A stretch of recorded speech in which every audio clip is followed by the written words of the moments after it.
Papo no Set, começando, em que vou ter a honra de conversar com dois cinéfilos que fazem e farão a minha cabeça. Eu tenho Gustavo Valente, eu tenho Milton Abirached. Cara, que alegria estar com vocês aqui. Rodrigo Fonseca, esse que vos fala.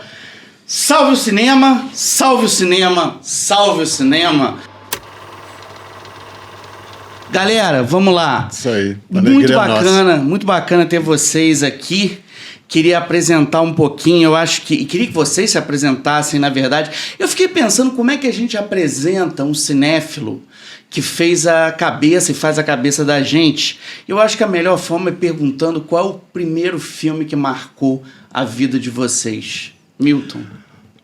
Eu não sei o primeiro. Eu vou falar 3 filmes que marcaram a minha vida. Laranja Mecânica, do Kubrick. Já deixou o outro feliz. 8,5, de Fellini. Boa. O Exorcista. Muito bacana. Gustavo, eu vou te fazer a mesma pergunta, mas queria lembrar uma coisa aqui. Hoje eu estou vendo o Milton ao vivo pela primeira vez. Eu já conhecia todo o teu trabalho como editor de cadernos de cultura, como um jornalista, como um diretor de TV, como alguém que pensou programas que elevaram a excelência da TV aberta no Brasil. Então, muito obrigado ter você nesse coletivo Tilt. O prazer é meu. Gustavo, eu não posso te fazer essa pergunta sem colocar um aposto à altura do que você faz. Eu acompanho o teu Momento Crítico, teu canal, que eu acho que você está fazendo um trabalho muito vivo, sobretudo depois da excelente cobertura feita no Festival de Veneza, mas principalmente a gente tem ele aqui na mesa, você acabou de lançar um livro que tem o nome do programa. Sim. Então eu te pergunto, 3 filmes que marcaram sua vida. Vai parecer que a gente combinou, né? Mas tá até aqui no livro, Momento Crítico. Mostra o livro. É porque o Darth Vader vai cair aqui. Ó. Não, a gente tem um Darth Vader. Deixa aqui. ele. Aqui, ó, o livro Momento Crítico, grandes cineastas que fizeram história no set. Foi lançado julho, há pouco tempo. É uma coletânea de críticas, são 35 diretores, 3 críticas por diretor. E eu falo aqui na minha crítica sobre Laranja Mecânica que foi o filme que basicamente o 7x7 existe por causa do Laranja Mecânica. Olha, que mudou eu nem sabia disso. A minha cabeça assim, sobre cinema, despertou assim, essa paixão. Acho que Taxi Driver também entra nessa e mais um. Annie Hall, do Woody Allen. Foi um filme noivo neurótico, noivo nervoso, um título horrendo. Pois é, mas eu acho que isso é uma coisa divertida que a gente vai esbarrar aqui. Galera, acho que antes de tudo, para apresentar esse nosso coletivo aqui, o Papo no Set é um experimento para juntar olhares absolutamente apaixonados pela arte de contar histórias com imagens e movimentos. E eu acho que ele gravita por um terreno muito bacana, que são vivências de filmes de formas diferentes. Não só a gente vive os filmes, vendo os filmes, escrevendo filmes, no meu caso, que também sou roteirista. Milton é um criador de imagens, enfim. Gustavo, eu já sei que esse em algum momento há de ser o seu caminho de alguma maneira, porque eu já suspeito. Mas eu acho que o bacana é assim, a gente vem acompanhando as coberturas dos principais festivais do planeta. E eu acho que eu já queria colocar isso aqui nesse começo, pra gente aquecer essa roda aqui. A gente está gravando esse programa no momento que o Brasil tá num sonho de ver de novo um Oscar na nossa mão.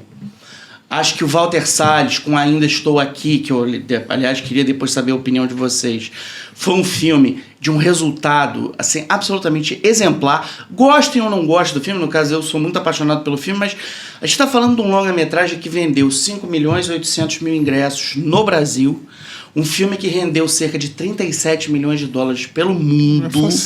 Uma façanha. E assim, ganha uma leva de prêmios internacionais, se não me engano, está na casa dos 60, e Globo de Ouro para uma atriz latino-americana, Fernanda Torres. Espetacular. E Oscar de melhor filme internacional. E, além de tudo, transformou Fernanda num fenômeno pop mundial, icônico, né? de mídia social, né? Você levantou uma coisa bacana, Gustavo. Você estava em Veneza e ela era jurada. Eu ia falar isso, Como é que tinha, assim, uma curiosidade por ela? Você cruzou com ela em algum momento, assim, não? Eu não vi ninguém do júri, mas, assim, eu acho que junto com Alexander Payne, que era o presidente, ela era o nome de maior que as pessoas mais falavam, assim, de maior destaque, que mais aparecia, assim. O ator italiano, esqueci o nome, que ganhou. Tony Servillo. Da Grande Beleza, Tony Servillo. Ele agradeceu de uma forma muito apaixonada pelo trabalho dela, né? O que eu acho mais bacana é que a gratidão dele, né, a maneira como ele se dirigiu, principalmente, assim, o Tony Servillo, que te encantou lá no La Grazia, aliás, você vai falar um pouquinho desse filme pra gente, esse cara é considerado o Raul Cortez dos palcos italianos, dos palcos europeus. Muito boa essa comparação. Porque até tem uma semelhança, mas eu acho que principalmente pela experiência dele em cena. La Grazia, que filme é esse? O que o Sorrentino fez, cara? É um filme... Eu falei com você que a minha relação com o Sorrentino até então não era das melhores, assim. Mas não por não gostar, porque talvez não conhecer. Eu tipo assim, tinha todo um hype em cima dele, eu fui ver o penúltimo filme dele. A Mão de Deus. Mão de Deus eu achei ok, assim. Ok. Aí eu cheguei pra esse La Grazia sem grandes expectativas, filme de abertura do festival, um filme italiano, só que foi uma escolha perfeita, assim, porque é um filme que é um estudo de personagem o protagonista é um presidente, interpretado italiano, tá no fim do seu mandato, que é interpretado pelo Tony Servillo, e é um estudo de personagem desse homem no fim do mandato, que sofre uma crise existencial, só que ao mesmo tempo é uma comédia com toques muito sofisticados daquele humor italiano, e o Tony Servillo é o grande... ocupa o centro dessa narrativa, assim, ele é o cara que puxa pra comédia, que puxa pro drama, sem ser muito para um lado nem para o outro. É um filme muito coeso e muito porque o Sorrentino é um esteta, como você diz, e é um filme, assim, trabalho de direção e fotografia incríveis. Vou só dar umas regras aqui do nosso programa. Milton, se pegar o celular, faz uma foto da galera. Mas a gente isso. Tem aqui... Não, isso aqui é para pesquisar uma coisa que ele tá falando. A gente tem aqui o nosso juiz do programa, Darth Vader aqui, quando, inclusive, daqui a pouco eu vou escutar vai me castigar. O Gustavo falando alguma pataquada sobre um cineasta britânico absolutamente genial, que eu não vou mencionar o nome, mas com o qual ele tem problemas, para não termos briga, não de mencionar, mas se vocês viram uma joia chamada Oppenheimer e provavelmente o sol brilha no céu por causa desse filme, vocês saberão de que eu tô falando. Gustavo, o que a gente acha de Oppenheimer? Melhor não, vamos voltar. Olha só, eu levantei esse papo aqui citando o Valtinho, até o Gustavo tava me perguntando da minha camisa, eu tô com a camisa do Som ao Redor aqui. O Agente Secreto, né, virou o... Eu só queria fazer novo... uma coisa... Fala. Só para completar, é isso que eu estava pesquisando aqui. O Sorrentino consegue uma coisa que ninguém consegue no cinema italiano. No cinema, não. Ele consegue fazer uma câmera igual do Fellini, né? Única. Nossa, isso. é único. Ele consegue aquele negócio que está ali... Aquele negócio está perseguindo e vai... Aí muda de eixo, vai para lá. Nossa, mas é impressionante. Só ele consegue fazer isso. Esse filme tem muito disso, sim. Nossa. Mas uma destreza. Mas você sabe uma coisa que... Você usou a palavra muito certa, destreza. Sabe o que eu acho mais impressionante? Eu concordo inteiramente com você. Mas ele faz isso sem perder a personalidade. Total, é ele fazendo. Eu acho que é um pouco... Me corrija se eu estiver errado. Quando as pessoas começavam a dizer que o Brian De Palma copiava o Hitchcock, por mais que houvesse aquela paráfrase, tinha um estilo De Palma ali. E eu acho que é isso que a gente vê uma boa comparação, no Sorrentino. Assim. Até porque eu acho que a epifania que guia o Sorrentino é muito dele. É muito... Não é Rimini, é Nápoles. Tem uma coisa muito... É outra coisa. A Grande Beleza, que já é Roma... É muito a Dolce Vita, né? É muito isso tudo. É muito isso. Eu acho só que tem um cara italiano que não estava em Veneza. Aliás, Veneza não é muito fã, embora tenha dado o último filme dele, ganhou o prêmio de direção lá, o Eu, Capitão, que é o Matteo Garrone, que é um cara que eu acho exemplar. O cara que fez Gomorra Reality, que é um grande filme. O Pinóquio dele é brinco com o Benini. É uma artesania Gepeto, mesmo, né? E o Eu, Capitão, realmente... E ele tem um filme que nunca foi devidamente valorizado. A gente, outro dia, estava conversando, Gustavo, do Vincent Cassel. Vincent tá nesse filme. O Conto dos Contos. Ali é um belo filme. Esse filme não deu muito certo como... É bonito esse filme. Eu te cortei com o Agente Secreto. Não. Então... É porque não tem corte. Aqui a gente está em família. Não, só pra gente não esquecer de voltar. O lance é o seguinte, eu acho que tá tendo uma expectativa muito grande de a gente ter um novo Oscar. Eu acho que o Kleber Mendonça Filho, diretor pernambucano, independentemente dos sensos, das dissonâncias que a gente pode ter, eu, por exemplo, não sou tão fã do Aquários, mas eu gosto enormemente do Bacurau, sou fãzaço do Som ao Redor, que eu já vi umas 15 vezes, mas eu acho que o Agente Secreto é assim, eu vi o filme em Cannes. Eu já gosto do Aquários, não sou fã do Bacurau. Assim. Acontece, todo mundo tem o mais ou menos dele aqui, mas eu acho que tem toda uma corrida, um sonho de Oscar de novo, mas esse sonho, tal qual aconteceu com o Ainda Estou Aqui, está diretamente ligado a uma carreira de festivais. Porque toda a trajetória de consagração do Valtinho passou por Veneza, Toronto, São Sebastião, o Festival de Nova York. Ele desenhou, e Roterdã, que ele ganha o prêmio de júri popular, assim, na boca do Oscar. Ele fez uma estratégia muito sábia. E é uma estratégia que custa caro. Custa caro. E custa caro não só do ponto de vista de execução, mas de investimento, tempo. de produção mesmo. Né? O Kleber está fazendo uma trajetória parecida. Mas o Kleber... A produção do Kleber tem esse dinheiro? Eu acho que... Isso é difícil a gente citar, porque não. esses números não flanam. Mas o que eu acho é que existe uma coisa... Até porque eu posso falar isso porque, no sentido de ter visto o filme lá na primeira sessão de Cannes, assim... O Agente Secreto é um filme que arrebatou as pessoas pela excelência dele. Ele é muito original. Mesmo quando ele... Porque, assim, ele é uma espécie de 3 dias do Condor. Pra quem não viu, só pra gente ficar no mesmo diapasão aqui, sem dar nenhum spoiler, o Wagner Moura, no início do filme, ele chega em Recife, num fusquinha, é parado ali pela polícia, vai pro Recife, tá numa cidadezinha, tá na beira de estrada, chega no Recife, e no Recife, o que você entende, ele vai trabalhar numa repartição pública e ele flana entre essa repartição, que é uma espécie de Instituto Félix Pacheco, é um lugar que guarda identidades, documentos, ele fica entre esse lugar e uma espécie de colônia feita para refugiados. Você não vai contar tudo. Não, né? Isso é os 5 primeiros minutos. E o que você intui de cara, nesses primeiros 10, 15 minutos, ele é perseguido. Ele está sendo perseguido por assassinos, que é onde entra o personagem, sabidamente, do Gabriel Leone e do Rony Vilela. Da ditadura. Essa que é a surpresa. Ele não é Ainda Estou Aqui. Sei. Embora ele se passe no Brasil da ditadura. Bom, o que eu queria dizer, assim, ele está falando do... Apesar desse sonho do Oscar, apesar desse momento do cinema brasileiro e da gente achar... E eu acho uma outra coisa, né? Para produções brasileiras sobre esse tema, eu acho que hoje o Brasil está... Esse assunto está conversando com o mundo, porque muita gente que... A metade dos Estados Unidos que não votaram no Trump... também tem medo que aquilo vire uma ditadura. Sim. Né? Talvez já tenha virado. E outros países, como Hungria, como Polônia, como não sei o quê, na Europa também, o crescimento da extrema-direita. A gente hoje tem um assunto nosso que não tinha esse eco antigamente. Né? O Ainda Estou Aqui vem nesse bojo. Assim. O que eu acho chato é não ter nenhum filme brasileiro em Veneza, mesmo neste momento do cinema brasileiro, entendeu? Como o nosso querido Gustavo está contando. Né? Mas aí não pode se ter tudo junto na vida.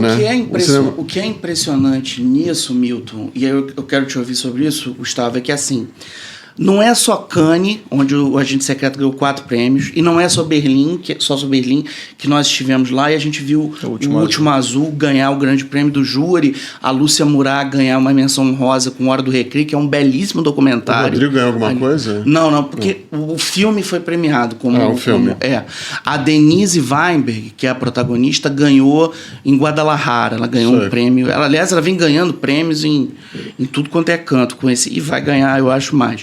Mas o lance é o seguinte, outros festivais importantes do mundo abriram espaço para o Brasil. Por exemplo, a Annecy, que é o maior festival de animação do mundo, a Rosana Urbis, que é uma animadora brasileira que tem um histórico no exterior, foi premiada com um curto chamado Safo. A gente ganhou Locarno com um filme chamado Rio de Janeiro Continua Lindo. Então, assim, teve filme brasileiro em Roterdã, a gente teve em todos os lugares. Veneza ignorou. Agora, San Sebastián, que é o grande da Toronto tem um agente secreto, San Sebastián, mas Toronto só dá prêmio de júri popular, é diferente. Toronto é uma espécie de vitrine para o Oscar. E San Sebastián, do G7 dos festivais, que é o último, é agora em meados de setembro, o agente está numa mostra especial e tem um filme brasileiro que eu espero muito dele, chamado Dolores, da Maria Clara Escobar e do Marcelo Gomes, não só porque é de um roteirista muito sofisticado, Chico Teixeira, que nos deixou pouco antes da pandemia, mas foi um grande diretor, mas tem a Carla Ribas, que eu acho uma gênia absoluta. Mas a gente podia falar também dessa produção brasileira, que vai ou não para fora, mas que está numa lista de 7 filmes indicados à indicação do Oscar brasileiro, né? Que tem Oeste Outra Vez, que eu acho muito legal, né? Oeste... Vou te tacar isso aqui, porque é o filme que eu menos gosto. Não, mas tudo gosto. Bem. Não, mas é importante. Eu acho um filme de uma economia... para contar uma coisa que é o mundo, né? Ele pega aquele negócio todo, o Sérgio Leone transforma numa coisica. E assim, tem o Baby, que é um grande filme. O Baby, maravilhoso. Né? Isso eu acho que é um acerto. Você estava falando da questão da campanha do agente secreto. Uma coisa importante é que ele está ligado a Neon, né? Que é hoje a distribuidora pro Oscar é a grande distribuidora, né? Então, isso já é um... Gustavo, sabe uma coisa? Acho que o Milton foi muito feliz assim, nessa observação aí, dessa lista. A gente está falando de 6 filmes que até o dia, num dos nossos encontros aqui, para esse nosso... Recorda para o público saber. É o seguinte, foram levantados 16 filmes brasileiros para serem analisados pela Academia Brasileira de Cinema. Desses saíram 6. 15 de setembro sai sairá o ganhador. Nessa lista, a gente tem O Último Azul, a gente tem Baby, a gente tem Oeste Outra Vez, a gente tem Casa Branca, a gente tem Manas, que está agora ganhando a campanha do Champagne. Casa Branca é o que eu menos gosto. Eu gosto bastante desse filme, eu gosto muito do Vidigal, Luciano Vidigal dirigindo. Mas só queria te ouvir numa coisa. Como é que você achou... Porque assim, você foi em Berlim em 2 anos em que a participação brasileira foi muito diferente. Né? A gente se cruzou lá em 2024 e a gente se cruzou em 2025, né, esse ano. 2025 foi uma euforia brasileira, né? Tinha o Brasil muito forte. Como é que você sentiu a América Latina em Berlim? Como é que você sentiu o Brasil em Berlim? Em 2024 nem teve alguma... O que teve? Em mostras... Ah, tá. Outras. Nada na competição. Não, oficial não.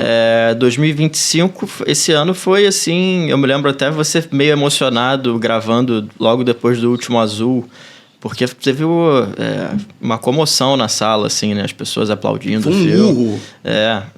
Então, assim, dá para perceber que na Europa, em Veneza, daqui a pouco a gente fala sobre isso, mas em Berlim... o cinema brasileiro é muito reconhecido e muito valorizado, assim. E tem uma carreira longa de prêmios, né? E não só O Último Azul, como você citou, vários filmes, vários mesmo, assim, mostras menores lá na Berlinale também foram super elogiados.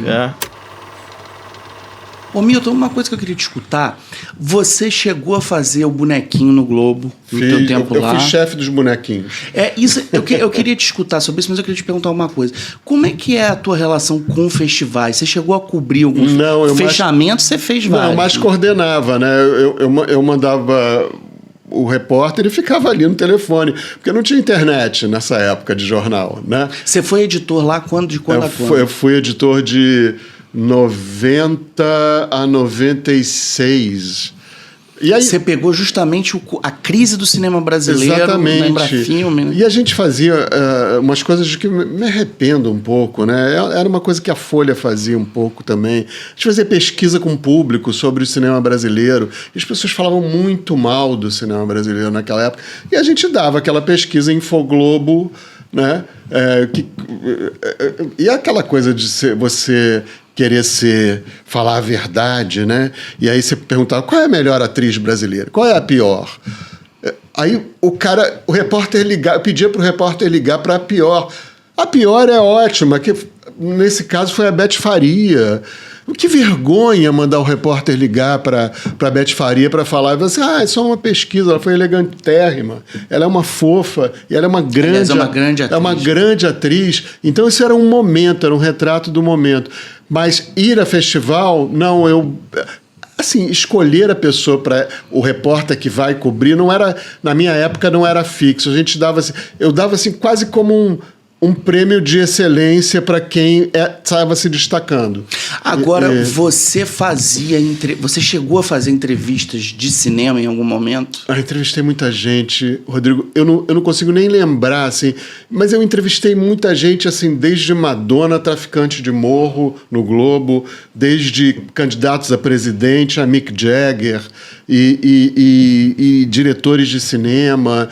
Eu não estou lembrando exatamente de atores. Eu acho que eu entrevistei Meryl Streep por telefone, assim, mas ao vivo não me lembro. Aqui no Brasil as pessoas vinham muito pouco para o Brasil, né? Naquela época, né? Agora, eu vou elogiar um trabalho teu que eu tenho até hoje, amarelado, guardado numa fichinha. Você vai gostar dessa menção. Você sabe que um dos filmes da minha vida, quando eu abri esse papo, né, falando dos filmes de vocês, não é o filme que eu acho assim, um dos maiores filmes da história. É afetivo. Dick Tracy. Eu amo Warren Beatty. Eu acho amo Warren Beatty. Eu sou dá pra ver pela minha cara, né? Que eu sou um nerd e eu amo Chester Gold, eu amo esse personagem.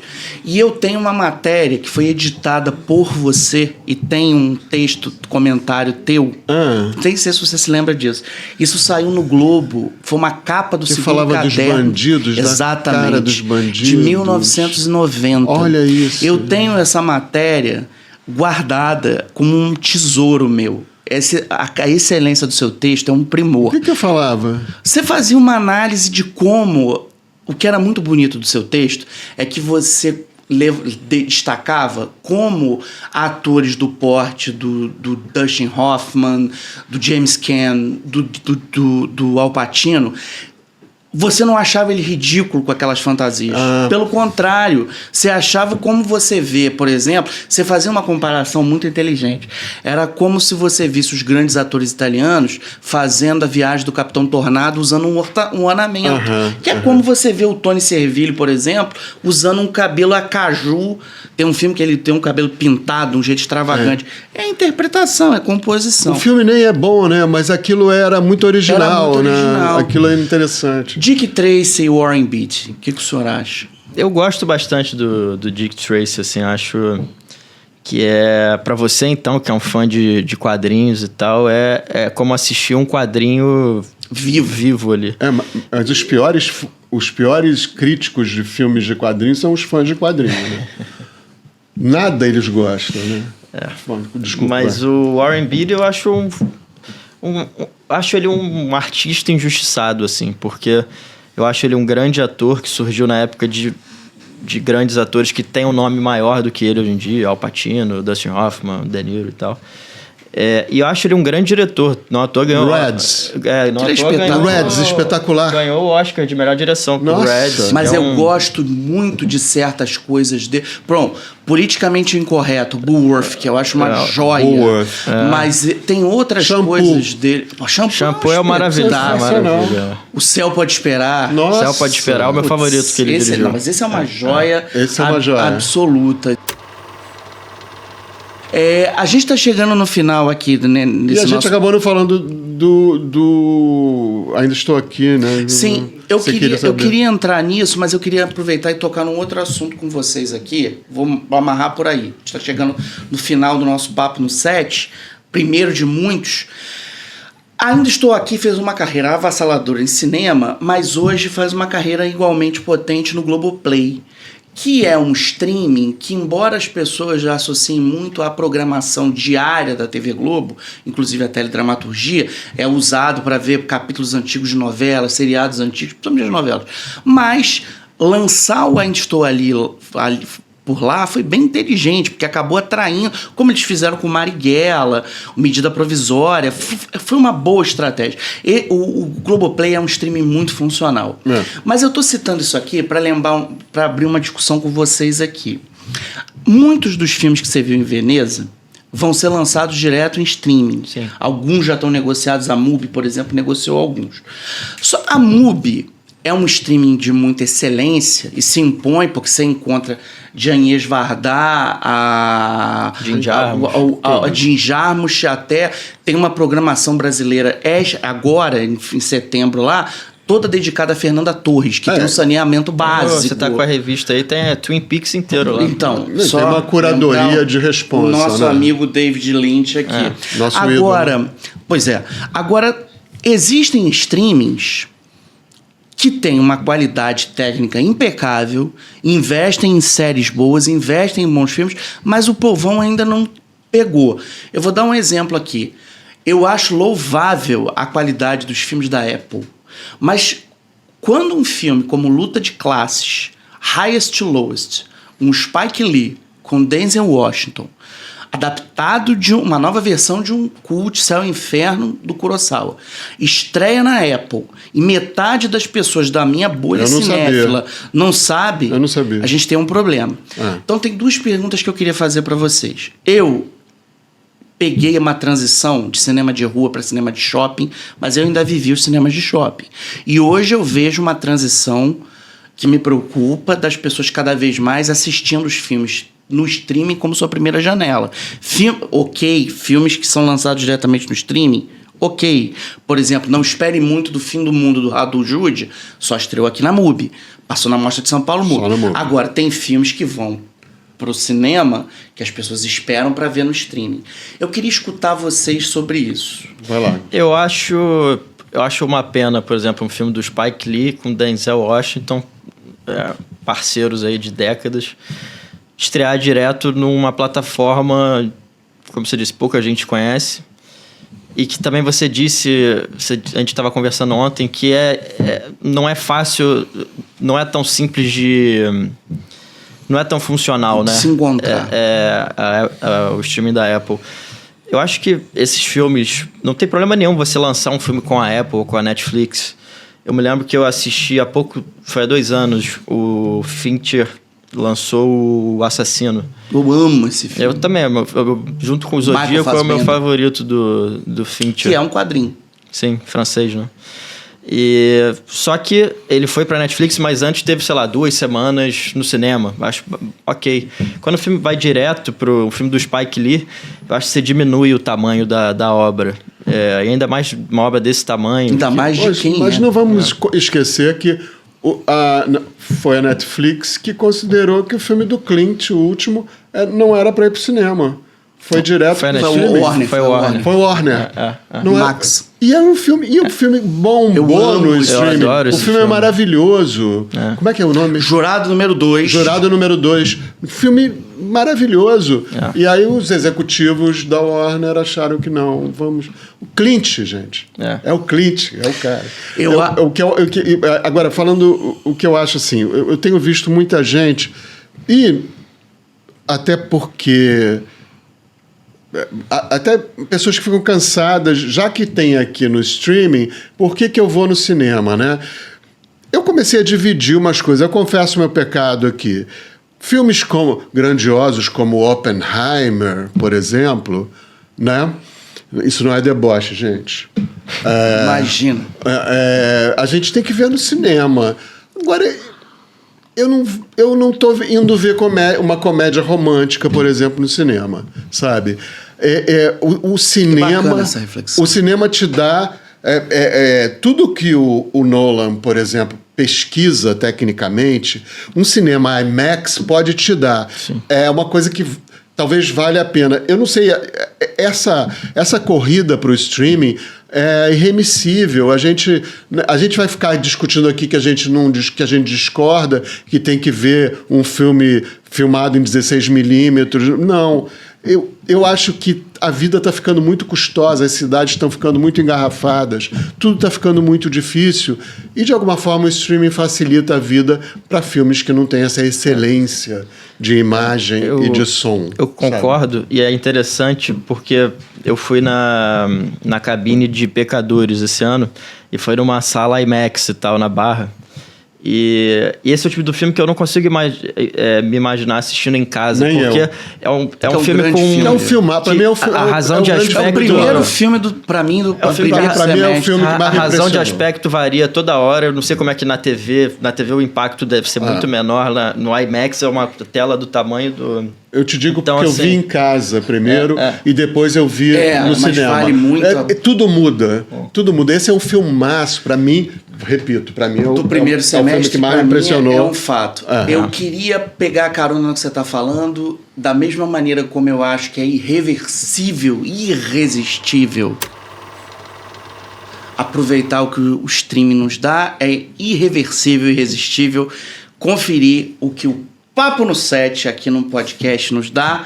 Esse primeiro papo foi assim uma delícia. Queria agradecer meu camaradinha Gustavo Galente, meu camarada e mestre, porque você já me ajudou muito, mais do que você imagina. Que isso. Milton Abirached. Nem sei disso. O livro do Gustavo merece uma atenção. Todo mundo aqui dê uma olhada no Momento Crítico.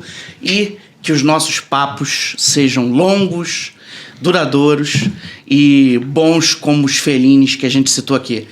1, 2, 3, salve o cinema! Salve o cinema! Salve o cinema! Isso aí.